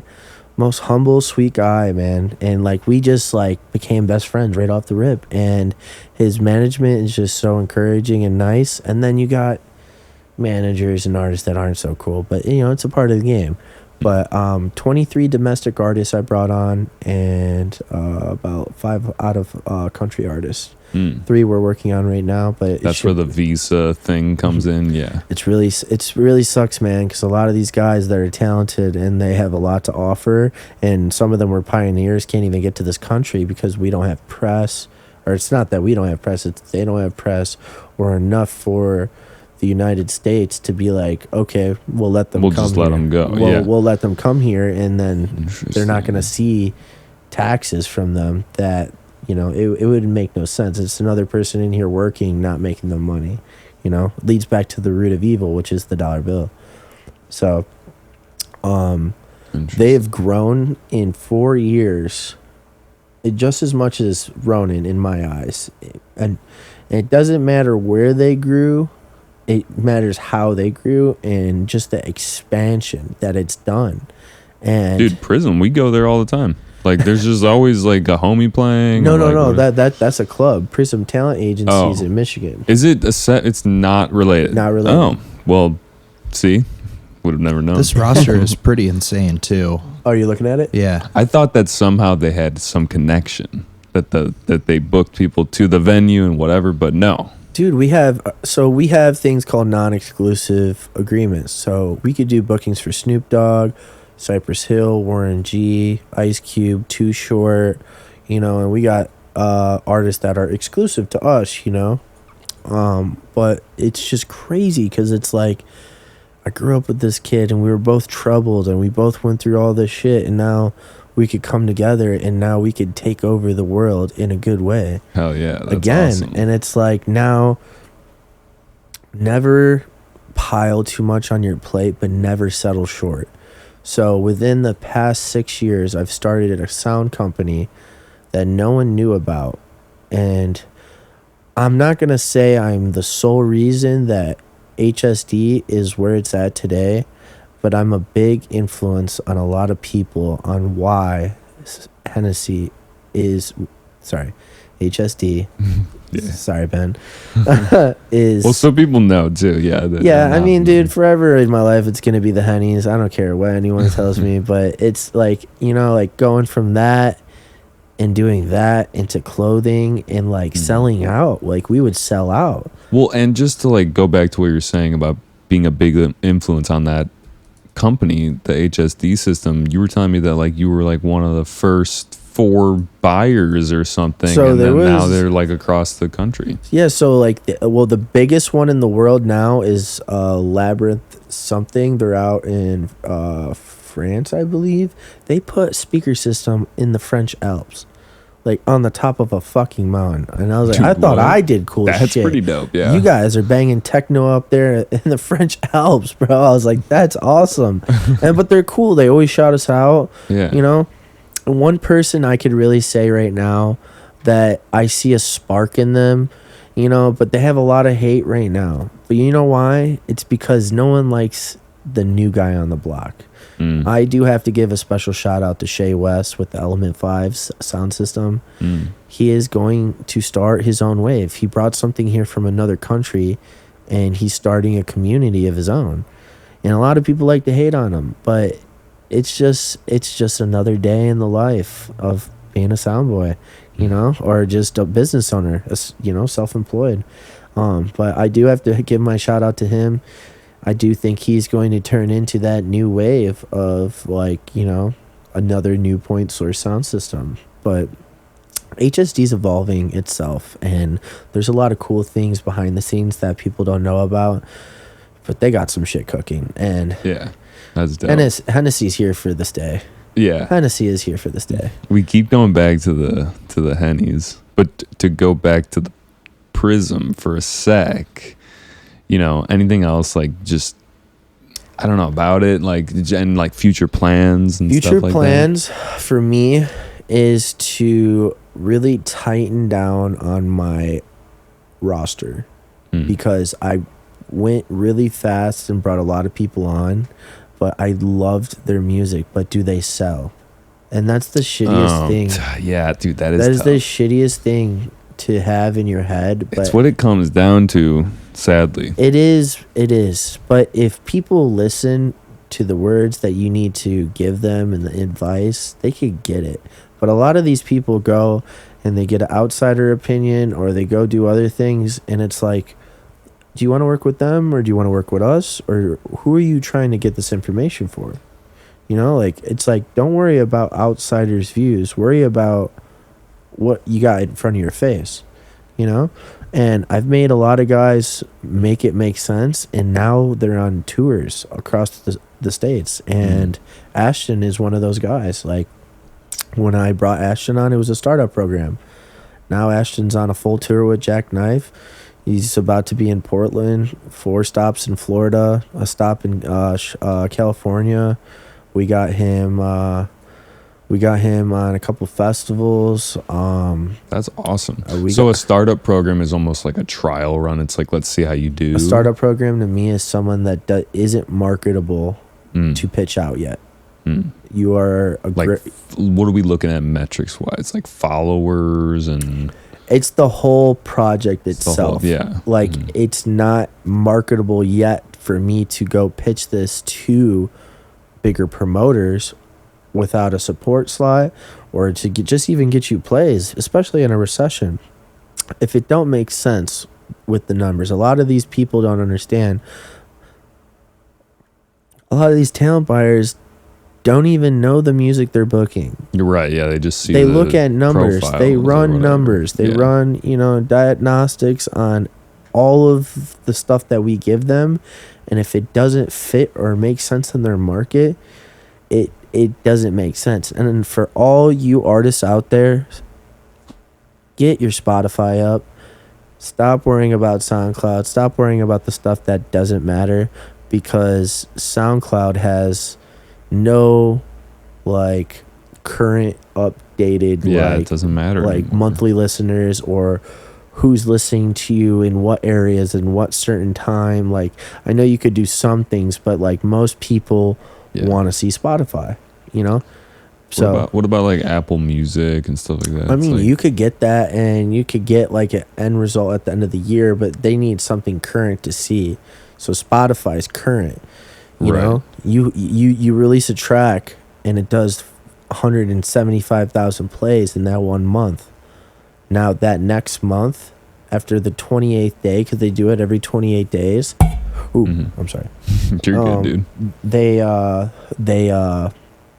start fresh from when those first guys started coming in. So you see 175, 135, 120, 80. 70, and eventually it'll go all the way down if you don't have current content coming out. So it's a trick of the trade for these talent buyers to see how long has this been at this point. So if we really want to get down to the numbers, you could go into the diagrams and see where and how many plays they get, or does it go like this with a big swoop, or is it consistent? And are you working with the algorithms? One guy I have to shout out is Alfonso. His name's Definitive. This man is a Spotify and just wizard at just learning, numbers and diagrams, and just learning how to actually get organic plays and work with the algorithms. And it's just it's been a journey, man. I'm almost at a year, and I promised myself if I don't get a quarter meal ticket, which is $250K, I'm gonna be mad. So I got a couple months, but I'm sitting right about 192,000 right now, and I need about 60,000. So that's my goal. If I don't reach it, I'm grounded.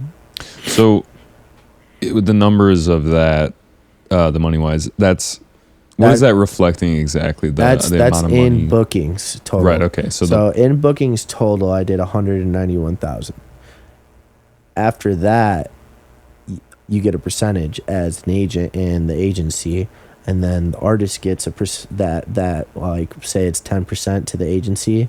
Then you split that with the agency, or however you're working your percentages with your agency, depending on what status you are in the agency. And then it's usually between 10 to 15%, depending on what artist you're working with, and then the artist gets the rest of it. You could have artist expenses for marketing and the whole Shazam, but it's cool to see what you've got these artists, or what you've brought to the table, and it's been one, dude. I'm not gonna lie, and that's why it's all full circle. It's the talents that you had. I was just gonna ask, do you feel like going around the country, knowing the different festivals, knowing all the venue, whatever, all this different stuff, how to place artists in the right places? Is that a huge benefit? I would assume.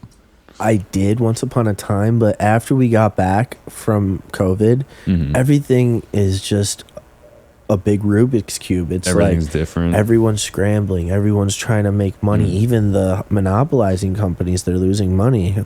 I mean, they're not losing money, but they're not making it like they were. So technically, they're losing money. Yeah. But for the lower guys, the independent guys, you know, the medium-sized people, they're not doing well. And if they are doing well, it's like a hit or miss here, you know? And one group of people I have to shout out that have supported me since day one. And I've just watched them grow, and like they're still growing, and like they still do good as you know, NSW now. But yeah, dude, hell yeah. But it's, you know, Joe, Brian, and Mike Farino. And like those guys have been my biggest supporters. This will be my 6th or 7th year at Lunar Tide, and they gave me my first opportunity, and they believed in me, and we have given them nothing but our best, and like, you know, that's good enough for them. And you know, like, and it's crazy, it's crazy, man. It's just crazy, just the amount of respect, you know, I have for some of these people, you know. And I wouldn't be shit without any of these people. Like anyone I've talked about, you know, between Prysm, Rogue Den, Rogue Stop, Ronin, all the companies that we've worked with, like I wouldn't be shit. So it's like, this isn't a podcast about me. It's a podcast about what made me and who continues to keep me here. The origin story. And like the shouting out love. Yeah, dude. I mean, dude, if you can't smile and love yourself, don't go outside today. Figure that out first. Figure that shit out. Yeah. Go get a punching bag. Yeah. Dude, it'd be nice to have one. Like a real one. Let me do a flip on this with you.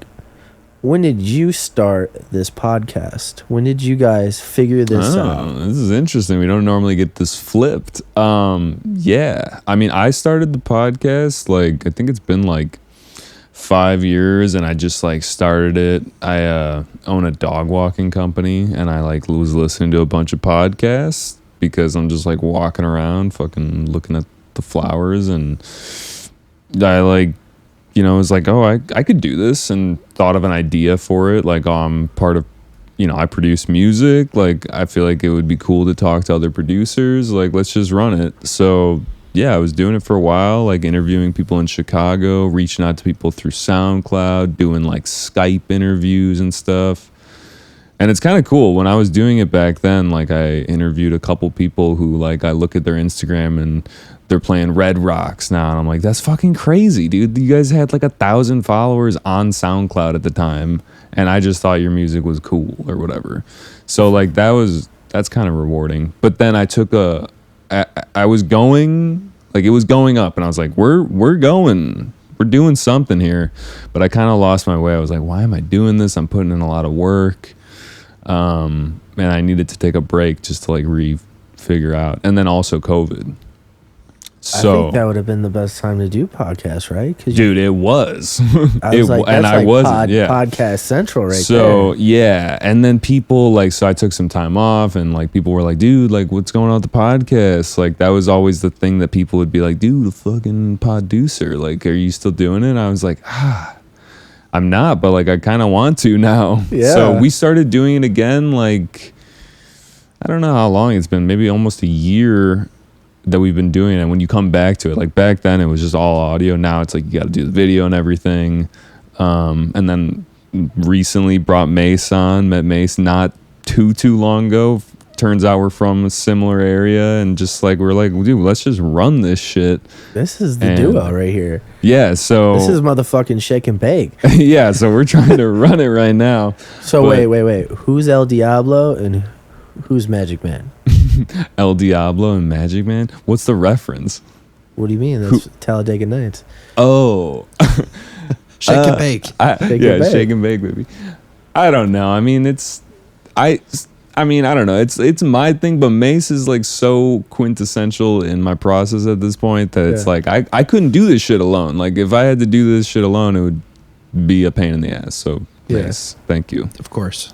Yeah. No, man. I mean, Jerry's got like the vision for all this, and he would do like he already does infinitely better at hosting these than anyone I know, dude. Like, bro, appreciate that. Dude, I was like, watching these videos. I was yeah. just like, "Fuck, this is lit." I was like, "This Thanks, is, man. I appreciate This that. is sick." It's fun, man. We're just having combos, you know what I mean? It's just like Yeah. it's almost like setting the intention, like, hey, we're gonna sit down and just like actually talk, opposed to like bullshit, you know? Or it is bullshitting, but like, I don't know. I feel like I get to know everyone. Like I know so much more about you now, Yeah. you know, and like that's cool.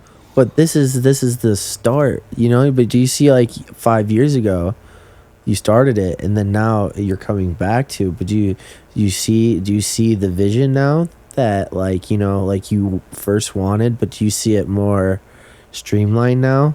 Now that you're seeing all these artists and these managers and like just like all around like music industry people coming in here, because I did my little research. I was talking about you. I talked to Abel, talked to David, talked to Gabe. I talked to Snake Blood. Yeah, dude. Bro, One every of my time I see him, favorites. bro, I'm like, Snake Blood. That is the best. That's such a good guy. So funny. That was just like such a comical episode. Okay, and then another one. Where do you guys see yourself in the next 5 years with this podcast? I mean, definitely in like just trying to sprout and like we're in the real growing phase right now. Like, but I would say, I don't know, man, like really building a community of people where like we get some more, you know, feedback, like, you know, some more like, what's the word? Like getting like fans involved somehow, like building up, our Discord, doing maybe like a Patreon or something. I don't know. I mean, not to say like that's almost more because like copywritten music is tough on YouTube, but I don't know, man. Just like keep building. The thing that I feel like is the sign that we're going in a good direction is I feel like we keep getting the cosign. Like people are like, dude, they do cool stuff, and like other people are willing to come on, and it just feels like it's getting more. Like everything's feeling like lubricated towards a good direction. So That is a very great term. I love that. Just lubricating my way through. yeah, because other times like you're trying to do something and you're just like, why won't it work? You know what I mean? But like you hit me up and I was like, dude, fuck yeah. We like, you know, talk about Ronin. We've talked to like so many of the boys that love you guys and know you guys do cool stuff. Like I've seen a couple of your shows. It's like, yeah, I would love to talk about I appreciate that it. stuff. So That definitely means a lot. so that felt organic, and I was just like, that just makes sense. That's awesome. So if we can just keep going in that direction and getting people, you know, that are down for I think it. your next step is to find artists that are going to be in town that won't necessarily be here. Yeah, And for sure. and get them here. I also want to start doing more like the in-person stuff is the shit. I love it. You can't replace the energy of like being in the same room together. Cannot. But there is some good stuff. Like we could reach out to people like artists we really are like, dude, you make really cool shit. Oh, dude, we got you. I will definitely funnel some artists through to you guys. Bro, I That'd be appreciate awesome. That'd be sick, man. I would love to. Dude, we get a lot of artists that come through here. They would love to do this. I would love to have them, man. This would be a blast. Come to my fucking den. this all right, by the way, if you guys don't know, this is a house and it is sick. It is fucking sick. The swivel Thanks, staircase, that was the first indication of That was the boss. first thing I saw. That I Boss. was like, we might have to rent this place. How many times have you fallen? Never. And we've had parties, man. No one's fallen. I don't know what's going My on. fat ass would be the first. I almost ate shit one time, but like, dude, I don't know what it is. There's like a little bit of like grip on it. Maybe that saves some people, but I could just imagine falling down that shit. You'd eat it. That would be some Tom and Jerry shit, because that's a solid like. And see, I'm a little too fat to go through the little slices, so I'd be like continuously rolling down. You just keep falling, dude. It would be bad, yeah. So luckily, knock on wood, nothing yet. I'm not touching the stairs. But yeah, man. I mean, I would love. I don't know, man. 5-year plan. Like, I'm thinking about a 1-year plan. One of my plans is just like get like 1,000 people on Instagram, like just try to grow the socials and like just small goals. But yeah, Jerry's really good at manageable goals. See, I'm like reaching for like, oh my God, what if we do this and this and this? Like just the ADD mind of like trying to like do 150 things at once. And that's where we need you, is coming in with the like, go rein it in a little bit, one thing at a time. Like that's true. I swear that's literally like Eric Tucker and me. I'm literally ADHD. I want to do 50 things at once, and then Eric's like, dog, just this one step thing at a time, young boy. It's crazy though. It's probably a good interplay though, like having both of those. It is. I'm a Pisces, so it's like my emotions are to the extreme, and I'm just thinking of 50 things at once. So it's like I feel them on that, and then like you're cool, calm, collect like Eric, and then but it's like right here, dog. Well, I'm kind of fucking ADD at the same time, but I really try to rein it in. I'm like, no, if I like succumb to my ADDness, I'm just gonna not get anything done. Do not enter my circumference. yeah Step out. Yeah, but no, man, that means a lot. I mean, I would love to get some cool artists in here. Everyone we've talked to so far is cool, and at the end of the day, the one thing I really want to keep as a through line is just like, I don't care how big you are, man, like if you make cool ass music, like I want to talk to you. That's the best part, though. It's just because it's like you'll never know who's in town. Yeah. And you never know who's here.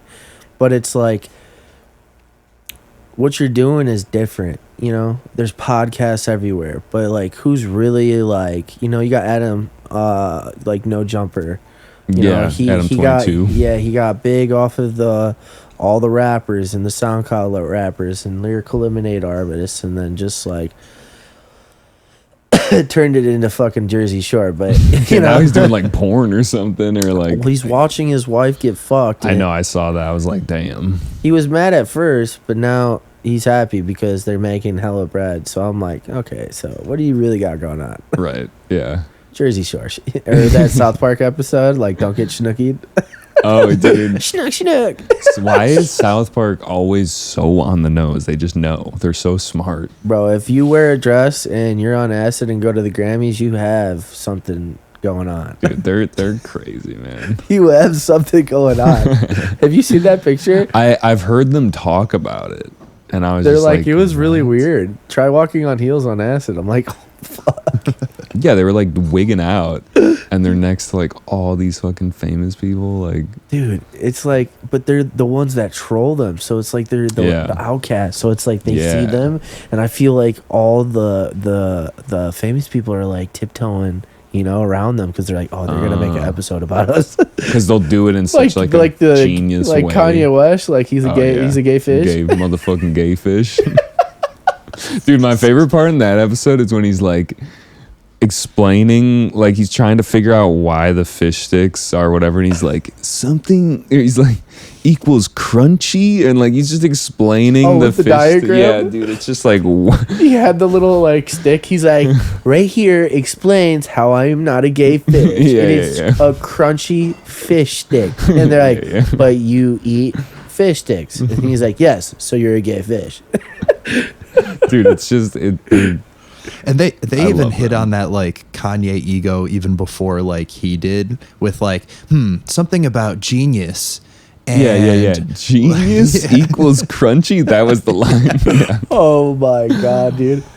Classic. I think they only had one episode that had to get taken off air, is because they had like straight up like terrorists hitting them up saying they're gonna kill them.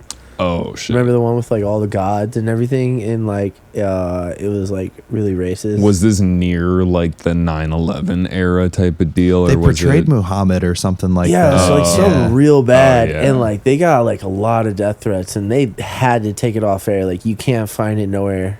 Really? Like, ooh, shit. We're Let it cutting out. that blooper.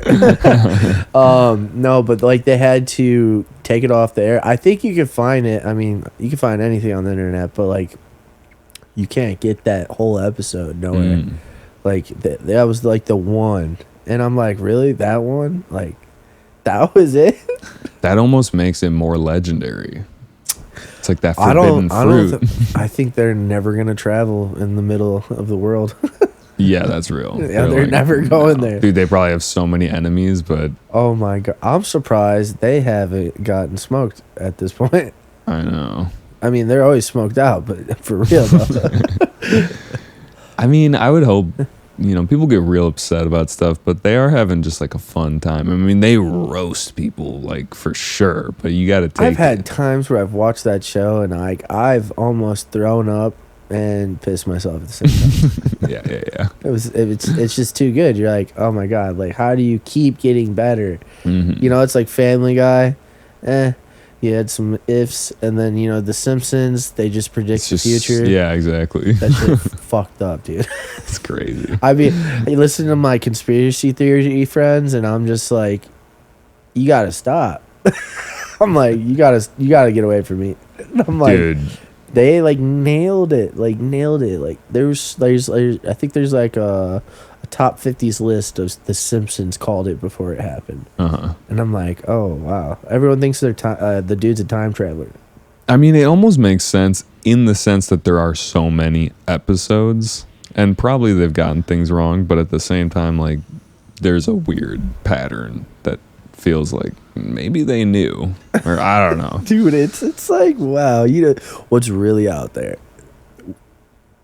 What's really out there? That is the thing that drives every human crazy. The what if. Mm-hmm. That's the scariest thing. Just to like kind of bring this to something you said before was like if you go out there every day and you think you like know what's up, but like you were saying, like you go to your job and like you don't know every day, like there's some people that think they know all this shit, and it's like, no, man, you just gotta realize that you don't know anything, and that you just gotta keep trying to figure it out. Like, it's just like so many like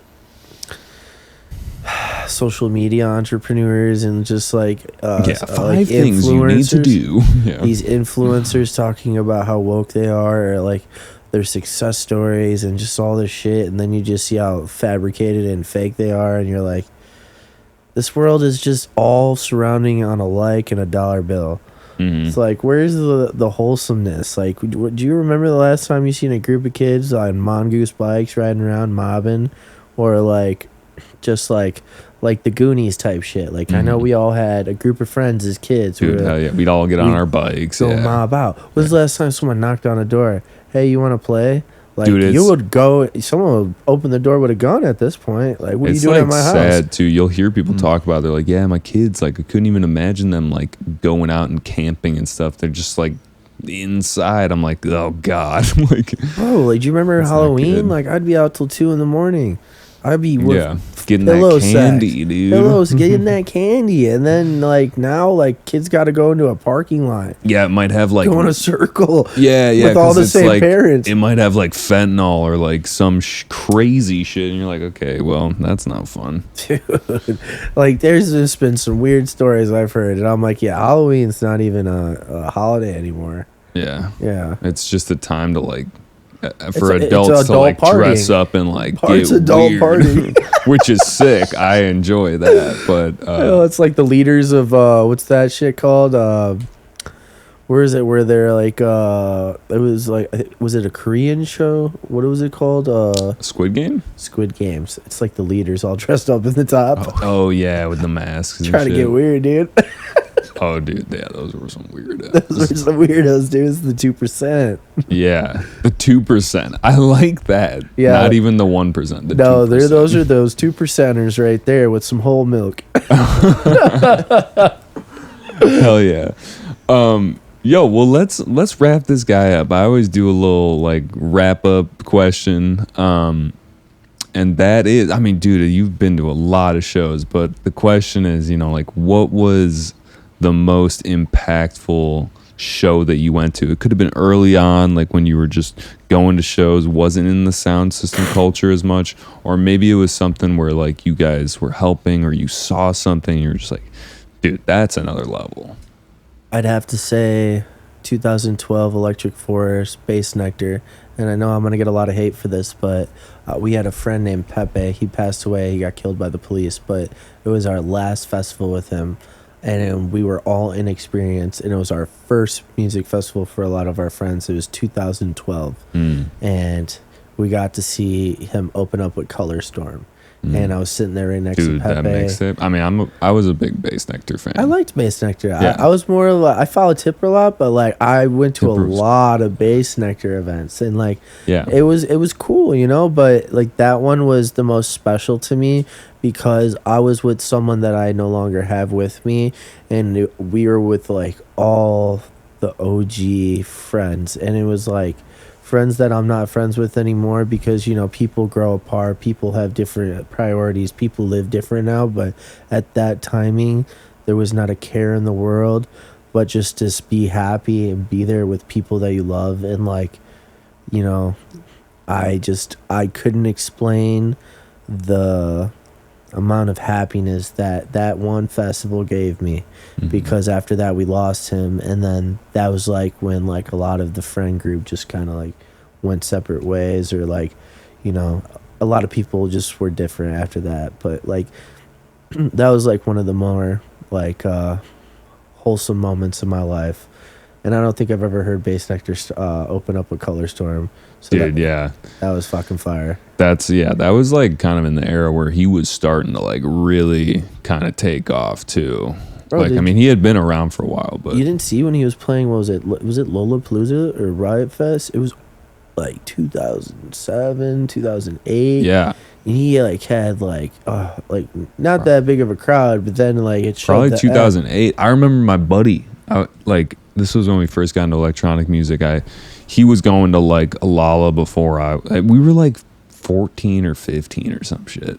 And he was like, yeah, like I went to go see this guy Bass Nectar. And I was like, what about Dead Mouse was at the same time. I was like, what about Dead Mouse? Like, cause that was someone I knew. And he was like, nah, man. But yeah, this had to have been around. It's probably what you were talking about. Like, yeah. Actually, maybe that was earlier. Actually, I'll give you 3. Okay. Yeah. Bass Nectar, 2012 Skrillex in the Galactica ship that he came out at Soldier Field. This one comes the Spring Awakening. Yeah, Spring Awakening. Yeah, we literally just were talking to someone else, and they said that as like, dude, he came out in the Galactica ship, but he played the Rain Dance song.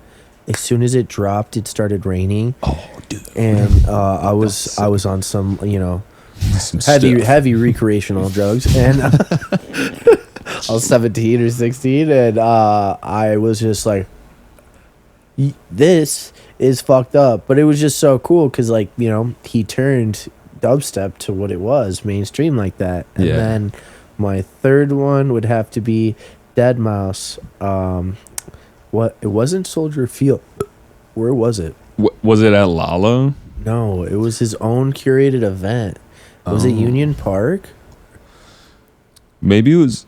It's right after he did the Haunted Mansion in Detroit, and it was where he played like the Haunted Ghosts and Stuff remix, where there was a fake dead mouse and he comes out and chokes him out, and then he drops and it was the Steve Duda like hard intro or whatever it was. Yeah. Was this at like Navy Pier maybe, or dude? No, it was outside. I can't remember. I think it was 2000. It was either 2008 or 2010, but it was a Dead Mouse curated event, I think, and it was Dead Mouse. And I don't remember a lot, but that was cool because that was like my raver days coming to an end. But like Dead Mouse was just like Strobe, Ghosts and Stuff, the Ladder song. Yeah, Sophie Needs a Ladder. Sophie Needs a Ladder. Like that era. That was so good, dude. So I've talked about this before. Like one of my favorite concerts was seeing him at Lala on, I think it was like 2011 or 2012. I think it was 2011. And like he just comes out, it's like starting to rain. We're like, oh no, is it gonna get shut down? And he just plays like some chords, and then it just starts raining harder, but they're not shutting it down, and we're just like, yes. And you know how the lights are too when it's raining, and it's just like so much more epic. Yeah, dude, that was sick. And we were just drenched, but like having a great time. That's we back. were with all of our homies. That's back when it was rain or shine. Now kids, they'll freak out. Really? Yeah. Is that a thing, like, that they used to let it go on more? Well, event I mean, stuff? the weather stuff now, like, you know, like, I didn't think they had that many problems, because you got to think, like, the COIs people need now to even throw these festivals, especially after COVID, and like all the rules they have to follow with OSHA, and like there's just a lot that goes into it. But okay, so also EDM not related, Riot Fest, System of a Down, first time playing in 14 years, and here in Chicago. You know what's funny? my brother was at that show. Yeah, Adam Leif was the one that they stopped the concert and they crowd surfed him to the front. I don't know if you guys know who Adam Leif is. He used to throw shows with Trinium. It was funny because I knew him, but I didn't know it was him, and I found out later. But one of the most epic moments of my life, he has the most beautiful voice. Like, I was sitting there like, oh my God, like, he sounds like that. Like, that just fucking happened. And all my friends left, and I'm like, how dare you? I lost my shoes. I lost my wallet. I lost my phone. I had one sock on. I had dirt all over me. It looked like I was just in the Gridiron Gang, and I just did a full run of football in prison. Like, it was bad, dude. I tried to get into Uber, and they wouldn't pick me up. I went to a McDonald's, and I was like, I don't have anything but one sock, but I need one phone call. And the guy was like, all right, you made me laugh. Go ahead. And then I got the one phone call, and thank God my friends answered. But that was top tier. Yeah, I heard my brother is like a pretty big dude, and I remember he was like, yeah, I was not gonna get into it, like, because the crowd was just dude, like, you couldn't go nowhere. You're like this. That's why my shoes went missing. Poop. Yeah. And then the sock, and then like I was getting moved left to right, but my feet couldn't touch the ground. I could run in place. So it was like doggy paddling to the front, like just like getting there. Damn, that's crazy. That sounds amazing. I mean, System of a Down is like one of my favorites, and they're so good. Yeah, but I've never seen them live. Oh, that was the one that like stole my heart. But those are some good shows, dude. Dude, it's just like you could hear his live music on YouTube, but here now, seeing it in live was beautiful. But I wanted to say, from the bottom of my heart, I appreciate you guys for having me out. We appreciate and you me too. Talk a little bit about Thank my you life. for coming, man. Yeah, And, that was I liked that I got to ask you guys questions. Dude, no, I was that a first? It was fun to turn it around. We want to do one where like maybe Mason interviews me or something. You kind of just like did it a little bit. Like, it's probably good. I haven't even explained the story very much. People need to see much. the guys behind the mic. They need to see the story behind the mic. I feel that. I'm just always like, it's about the guest, you know. Bro, I will call Narwhal and I will have him interview you. Nardwar? Is it Nardwar or Yeah. Narwhal? The dude with like the fucking the plaid, He's like Lil Uzi Vert, yeah. and they're all like, "You're a fucking How do you spy. know How do me?" you know that?" Yeah, Like, dude. he's great. He tried to get Playboy Cardi. He tried to get him on an interview at Lyrical Lemonade this year. Oh yeah, he Yeah, was there. Oh shit. He dipped off. Oh dude. Yeah, I was like, Playboy Cardi's like, no, he knows too much. Yeah, like I don't want to get involved with that. Yeah, dude. Yeah, man, dude. Thank you so much for coming. I just wanted to, any shout outs. I know we shouted out a lot of people. Just wanted to ask you before we let you go. Shout out to all the people out there following their dreams and not accepting no for an answer, because one day, with the one word, consistency, you could fail tomorrow, you could fail in a week, you could fail a year later, but if you're consistent, you'll never fail. Amen. So shout out to everyone. Hell yeah.